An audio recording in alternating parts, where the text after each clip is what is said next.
Hello kids, welcome back to the class of General Knowledge Part 3 and we're back again with a new chapter today. So kids, festivals यानी कि त्योहार हम सभी को बहुत पसंद है। इंडिया एक ऐसा कंट्री है जहाँ पर त्योहारों की बहुत ज्यादा महत्वता है क्योंकि यहाँ पर हर एक कल्चर के और ट्रेडिशन के और रिलीजन्स के लोग रहते हैं, राइट किड्स। और ऐसे ही हम अलग अलग देश के अलग अलग पार्ट में बहुत सारे ऐसे फेस्टिवल्स हैं जो हमें देखने को मिलते हैं। पर किड्स, क्या उनके पीछे जो रीजन है, जो उनको मनाया जाता है, उसके पीछे क्या हिस्ट्री है, क्या उसका रीजन है, क्या हम वो जानते हैं? वेल किड्स, ऐसे ही कुछ फेस्टिवल्स हैं जो कि हम आज जानने वाले हैं, जो कि इंडिया में बहुत ही उत्साह के साथ मनाए जाते हैं और उनकी हिस्ट्री के बारे में हम पढ़ेंगे, राइट? चलिए शुरू करते हैं। This is chapter number 25, regional festivals, right? चलिए, festivals are occasions for joy, rejoicing and brotherhood. भाईचारा, खेलकूद और रिजॉइस यानी कि खुशी के मौके होते हैं फेस्टिवल्स यानी कि त्योहार। Due to its incredible culture diversity, India celebrates a number of festival. India में बहुत सारे डाइवर्स कल्चर्स होने की वजह से यहाँ पर बहुत सारे फेस्टिवल्स मनाए जाते हैं। How much do you know about the numerous regional festivals that are celebrated across our nation? तो आप अपने रीजनल जो हमारे फेस्टिवल्स हैं उनके बारे में आप कितना जानते हैं? वो क्यों मनाए जाते हैं, कैसे मनाए जाते हैं, क्या आप उनके बारे में जानते हैं? नहीं? तो चलिए आज हम जानते हैं। तो number 1 is read the main features of the festivals shown below and try to identify them using the help list. Help list के द्वारा इनके बारे में पढ़िए और फिर इनके आंसर्स इनके ब्लैंक्स में राइट डाउन कीजिए। चलिए देखते हैं। 1. Women worship goddess Parvati, the wife of Lord Shiva. इस त्योहार में जो औरतें हैं वो पार्वती जी की पूजा करती हैं जो कि लॉर्ड शिवा यानी कि शंकर भगवान की वाइफ हैं। During this colourful festival that is primarily observed in Rajasthan. तो ये जो फेस्टिवल है ये प्राइमरीली राजस्थान में मनाया जाता है और ये बहुत ही कलरफुल फेस्टिवल होता है। द फेस्टिवल रिप्रेजेंट्स हार्वेस्ट और स्प्रिंग यानी कि बसंत और हैप्पी मैरिज और एक खुशहाल मैरिज को ये फेस्टिवल जो है ये रिप्रेजेंट करता है। It is celebrated with processions and sharing of sweet ghevar. और इन चैत्र का महीना ऐसा होता है जिसको हम सावन कहते हैं और इस सावन के महीने में जो औरतें हैं वो घेवर खाती हैं और खिलाती हैं। घेवर एक टाइप ऑफ इंडियन स्वीट है जो कि रबड़ी के साथ बनाया जाता है और उसके ऊपर ड्राई फ्रूट्स होते हैं। ये खाने में बहुत ही टेस्टी होता है, राइट? तो इस जो फेस्टिवल है इस फेस्टिवल का नाम है गंगौर। नंबर 2, तो it is referred to as festivals of festival. तो ये त्योहारों का त्योहार माना जाता है and presents a beautiful display of Naga traditions and customs. और ये नागा के different culture और traditions को represent करता है। This week-long festival includes dance performances, food fairs, arts and crafts, display games, parades and religious ceremonies. तो ये जो फेस्टिवल है ये कम से कम एक हफ्ते लंबा फेस्टिवल होता है। पूरे एक हफ्ते के अंदर इस फेस्टिवल में art and craft, dance performances, खाना पीना और बहुत सारी ऐसी डिफरेंट एक्टिविटीज जैसे कि परेड्स और रिलीजियस सेरेमनीज की जाती हैं जो कि लोगों द्वारा बहुत ही ज्यादा एंजॉय की जाती हैं, right? All Naga tribes participate in this fiesta.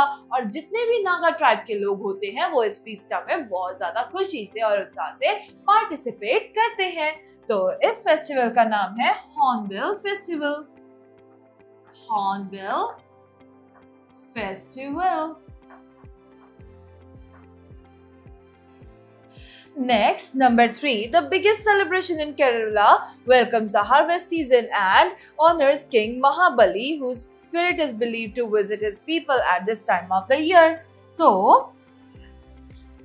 Kerala में ये बहुत ही उत्साह के साथ मनाया जाने वाला सबसे बड़ा फेस्टिवल है जो कि हार्वेस्ट सीजन को वेलकम करता है। और महाबली जो इनके किंग थे, उनका बिलीव ये किया जाता है कि उनकी जो स्पिरिट है, उनकी जो रूह है, वो इन लोगों के पास उस साल में उस टाइम पे आती है और इसीलिए उसको बहुत ही उत्साह से मनाते हैं। The festival is celebrated with much fanfare and gaiety in August-September with boat races. तो इस फेस्टिवल में जो लोग हैं वो बहुत ही उत्साह के साथ बोट रेस करते हैं। बोट रेस यानी कि नौका की सैर और नौका की दौड़। तो वो जो लंबी लंबी इनकी जो बोट्स होती हैं उसको वो लोड करते हैं लोगों के साथ और एक एक लाइन में से बहुत सारे लोग बैठकर उस नाव का चप्पू चलाते हैं एक साथ, और जो नाव जीत जाती है वो अलग अलग प्राइजेस भी पाती है और वो उस साल की विजेता भी मानी जाती है। और ये जो फेस्टिवल है ये अगस्त और सितंबर के मंथ में सेलिब्रेट किया जाता है। इसमें फ्लोरल अरेंजमेंट्स यानी कि फूलों से सजाया जाता है बोट्स को और अपने अपने घरों को। प्लस इसमें लोग वर्शिप और डांसिंग करते हैं to celebrate feast with family and friends, और लोग इसके अंदर नाच गाना और इसके अलावा पूजा भी करते हैं और अपने दोस्तों के साथ अच्छा अच्छा खाना बनाकर शेयर करते हैं और खाते हैं। इस फेस्टिवल का नाम है ओणम, ONAM, ओणम। चलिए आगे बढ़ते हैं।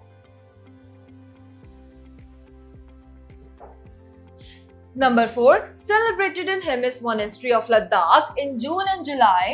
तो ये जो फेस्टिवल है ये लद्दाख के हेमिस मोनेस्ट्री में मनाया जाता है और ये 2 दिन का फेस्टिवल होता है। 2 दिन की सेलिब्रेशन इसकी चलती है for Lord Padmasambhava. Lord Padmasambhava की याद में इसको मनाया जाता है, जो कि इनके एक स्पिरिचुअल लीडर और फाउंडर ऑफ तिब्बतियन तांत्रिक बुद्धिज्म।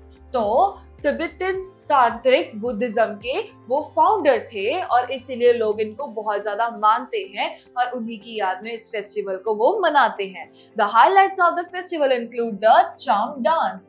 तो चार्म डांस जो है वो इस फेस्टिवल की सबसे बड़ी खासियत है और बहुत ही ज्यादा लोगों के लिए ये हाईलाइट की जाती है। The monks wear elaborate outfits and masks for their performance। जो monks होते हैं वो अपनी परफॉर्मेंस देने के टाइम पर ऐसे ही बहुत ज्यादा क्रिएटिव और ब्यूटीफुल कलरफुल मास्क पहनकर अपनी परफॉर्मेंसेस देते हैं। तो इस फेस्टिवल का नाम है Hemis festival.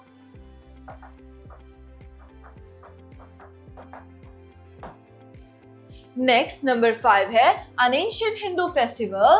The 4-day celebration worships the sun god and his wife to seek blessings for happiness and health। तो ये जो पूजा है, ये जो फेस्टिवल है, ये हर साल दिवाली के बाद मनाई जाती है और ये ज्यादातर बिहार साइड के लोग और यूपी साइड के लोग बहुत ज्यादा सेलिब्रेट करते हैं, बहुत ही श्रद्धा भावना से ये सेलिब्रेट करते हैं। ये टोटल 4 दिन का फेस्टिवल होता है। 4 दिन की ये पूजा होती है जिनमें ये सूर्य देवता और उनकी पत्नी जी को पूजते हैं, राइट। और ये जो है ये हैप्पीनेस यानी कि खुशहाली और अच्छी हेल्थ के लिए मनाया जाता है। इसमें लोग फास्ट यानी कि व्रत करते हैं और नदी में नहाते हैं और फिर सनराइज होने तक और सनसेट होने तक इसको पूजते हैं, सन की पूजा करते हैं, right. The festival is primarily observed in Bihar, Jharkhand and UP 6 days after Diwali. जैसे कि मैंने बताया दिवाली के 6 दिन बाद इस जो फेस्टिवल है, इस फेस्टिवल को यूपी, बिहार और झारखंड के लोग बहुत ही उत्साह, श्रद्धा भावना और खुशहाली से मनाते हैं, right. So with this kids ये एक्सरसाइज हमारी होती है कंप्लीट। पर इस फेस्टिवल का जो नाम है पहले मैं आपको वो बता देती हूँ। तो इस फेस्टिवल का नाम है छठ पूजा।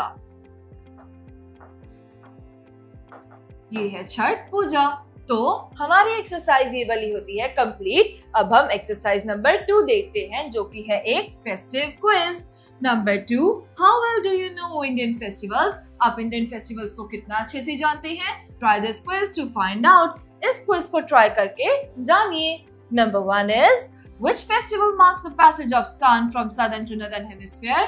कौन सा ऐसा फेस्टिवल है जिसको मनाया जाता है जब सन का सदर्न हेमिस्फीयर से नॉर्दर्न हेमिस्फीयर में शिफ्टिंग होती है? वो है मकर संक्रांति।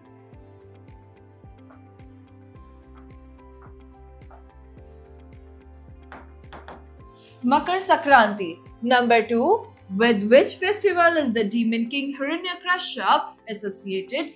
हिरण्यकश्यप की कहानी कौन से फेस्टिवल के साथ एसोसिएटेड यानी कि रिलेटेड है? वेल, हिरण्यकश्यप एक ऐसा बुरा राजा था जिसका बेटा खुद एक भक्त था, एक बहुत ही ज्यादा भक्ति में लीन रहने वाला इंसान था। लेकिन जो हिरण्यकश्यप था वो एक दुष्ट राजा था जो कि अपने लोगों को, अपनी प्रजा को फोर्स करता था कि वो भगवान को ना मानकर उसकी पूजा करे, उसको पूजे और उसको अपना भगवान माने। ठीक है, और इसीलिए उसने अपने बेटे को, जो कि पूरी तरह भक्ति में लीन रहता था, जिसका नाम प्रहलाद था, वो उसको मरवाने की कोशिश में लगा रहता था। पर अंत में नरसिंह यानी कि विष्णु भगवान, जो नरसिंह है वो विष्णु भगवान के ही अवतार है, उन्होंने अंत में प्रहलाद की रक्षा करते हुए हिरण्यकश्यप का वध किया था। तो ये जो फेस्टिवल है ये उसी याद में मनाया जाता है। ये है फेस्टिवल ऑफ कलर्स, होली। तो हम यहाँ लिखेंगे HOLI, होली।